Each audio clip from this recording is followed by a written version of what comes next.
So many women ask me, how can I pursue my dream when my partner is unhappy in their job and won't make a change?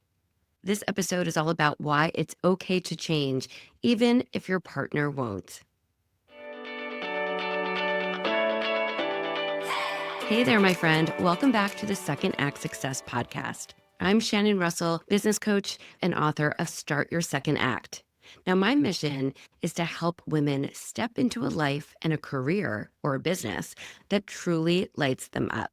Let me ask you, have you ever felt guilty for wanting to change your career when your partner is unhappy in theirs, but refuses to do anything about it? And today we're going to talk about something that I see happen quite often with my clients and honestly, even with my friends. Maybe you felt this too. You want to leave your job and start a business. You're ready for change, but your partner, they're miserable at their job, yet they refuse to make a move. And then that leaves you stuck in guilt, asking yourself, well, how can I change my life when they won't change theirs? Your partner is stuck in their own unhappiness. You can't fix your partner's career, but you can fix your own. Let's unpack this because it's more common than you think, and there are ways to move forward without the guilt. First, I want to talk about why that guilt shows up. And here's what actually happens. You're carrying the weight of your partner's unhappiness. You feel guilty for wanting something better when they're unwilling to take steps for themselves. You worry that they might resent you if you move forward and they stay stuck. Does any of this sound relatable to you? Well, it does to me. And as a woman who has changed careers, launched a couple of businesses, and now I help others, I know what this is like. And to be honest, we often take on the emotional responsibility of everyone in our family. A lot of us do that. And there's no reason why we have to take on that emotional responsibility that really isn't ours to carry, especially in this scenario. And I know as a woman, as a mother, we want to fix everything. We want to fix everything for everyone before we allow ourselves to grow. But here's the truth, the hard, cold truth is that you can't fix someone else's career path. You can't help someone to create a business and better their life. You can only fix your own. Let's talk about the fix myself mentality. I once had a client say to me, well, I can't fix him, so I'll just fix myself. And while that sounds heavy, it's actually kind of empowering because you know what? It's real. You can't fix anyone else. You can't fix someone who doesn't want to be fixed.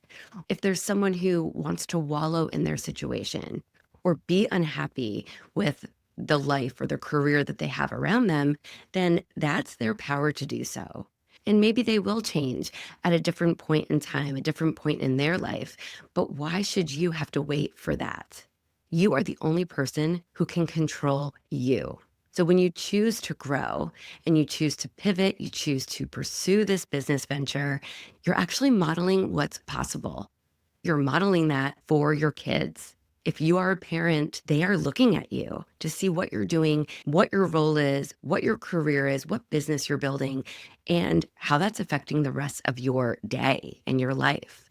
So if you're at a miserable job and you come home and you're miserable at home, your kids are seeing that. They're feeling that.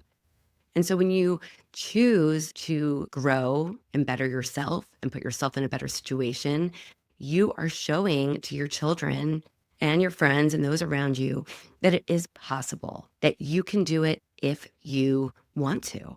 What you're doing is really showing your partner, you're showing your family, your kids, that change is always available to you, even if it's scary. And change is scary. It's not an overnight success. No one is.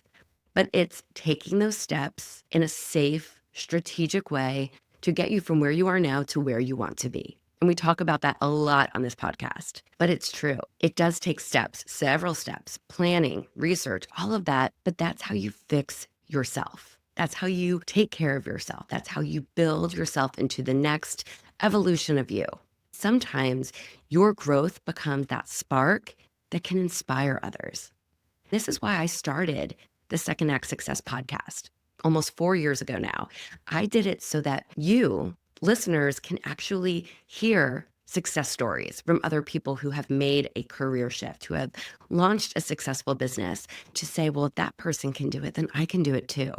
There's a lot of power in that. And there's a lot of motivation and energy behind hearing that someone else can do something. And let's talk about comparison, right? We all compare ourselves to people we see on social media. We know we shouldn't, but this is a comparison that I can stand behind. Because if you are lingering in that, oh, should I not phase, which a lot of people are before they take that leap, then by seeing it modeled by other people that, wow, she actually was able to make a strategic plan and leave her job and launch a business that fulfills her. Well, if she can do it, I can do it. That's great modeling.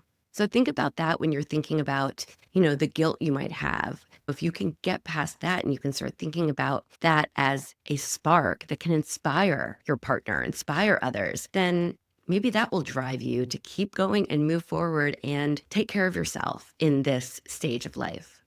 All right, now you're probably thinking, great, that all sounds wonderful, Shannon, but what about the guilt? How can I overcome the guilt? Because guilt can literally eat away at us, cause such stress and sickness and overwhelm and all of that. So how can we move forward in the way that we want to without feeling that overwhelming guilt? As someone who's been there, let me share a few steps that I recommend to my clients that maybe will help you as well. Step one in overcoming the guilt is separate your journeys. You are on your path. Your husband, your partner, he's on his. Your partner's career is theirs. Your career is yours. Keep going down your path. They don't have to be the exact same journey. Both matter, but they don't have to move in sync. It's okay if you're on a different path at different times. Your family, your life, your relationship can be on that path, but your career, your business venture, that can be a separate path. And as long as you are happy with the path that you are walking, then let your partner walk down his or hers. Step number two is communicate, and communicate with compassion. Know what you're walking into when you're having this conversation. Because if you're feeling that guilt, there must have been something to make you feel that way. Some past conversations, some eye rolls, some uncomfortableness.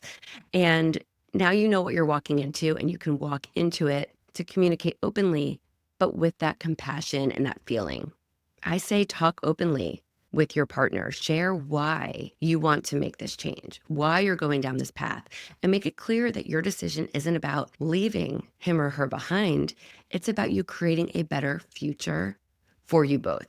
Because if you're happy and you're thriving, that really does affect the rest of your family and your relationship and your health and just all of it. It's a domino effect. If you can explain your why and explain that this decision isn't something you're just leaping into, that you've thought about, you've researched, you've really dove into how this can help you, then you're explaining yourself and you're making your case. Not that you need to do that, but by doing that, you're putting it out there and you're communicating openly, which hopefully will help. Okay, step number three is let's reframe that guilt. Instead of thinking, oh, it's unfair if I move forward and they don't. How can I leave him behind? Maybe reframe that thought as I'm making a change so our family has more joy, more opportunities, more freedom, more possibility. For me, I decided to leave my really hectic career so that I could be more present with the kids. And honestly, if I didn't, we would have had to hire a nanny or an au pair, someone to really raise them because my husband and I were working such long hours. And so by me making this change, I tried to explain that this is for our family. I will be there at pickup and drop off, and I will be there to be present for them. Number four, focus on what you can control. You can't control everything, and you can't force them to take action, but you can control your choices, your behaviors, your mindset, and the way you show up every day. Step number five, give yourself permission. At the end of the day, you deserve to pursue what will fill you up, even if you don't have the support you want. Your happiness matters and your growth matters, so remind yourself of that and give yourself permission. Next, let's talk about the big mindset shift. The way I think about it is it's not selfish to want to change. It's self leadership, right? It's you deciding to take charge of your situation and make it better. By leading yourself first, you're opening that door again for others to follow. Even if your husband or your partner never makes a change, you've created that second act that gives you that energy and you that purpose. And hopefully that ripple effect, that domino effect will touch the lives of everyone else in your family, including your relationship. By shifting your mind and reframing once again, it's not selfish. It's you leading and taking care of you. Now, if you're in this exact spot, craving that change, but you're stuck in guilt, I love to help you. In my coaching program, I work with women to untangle these feelings, to clarify their vision, and to build that step by step plan to move forward with that confidence.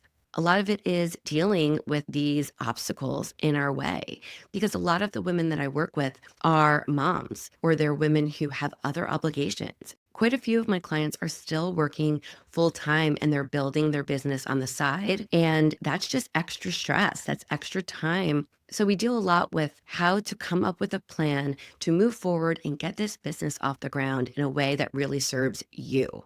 It's customized, it's personalized.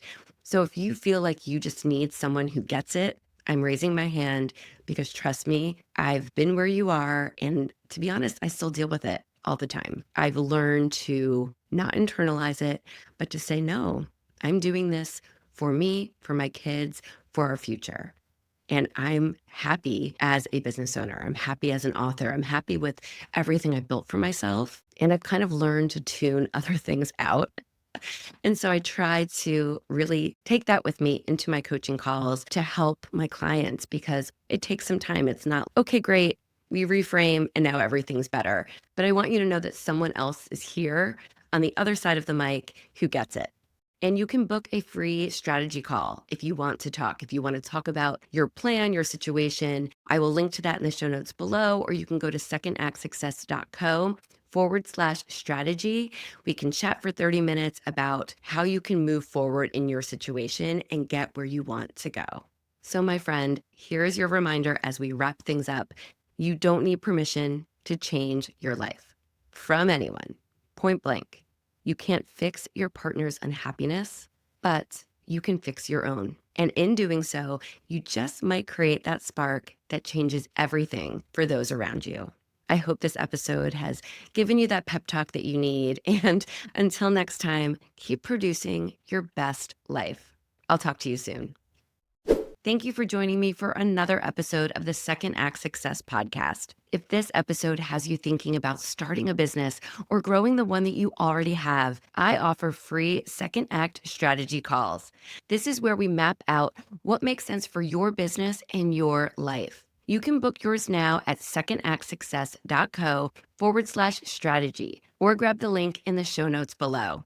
As always, thank you for being here. Until next time, I'm your host, Shannon Russell, wishing you the best day ahead as you plan your second act. I'll see you on the next episode.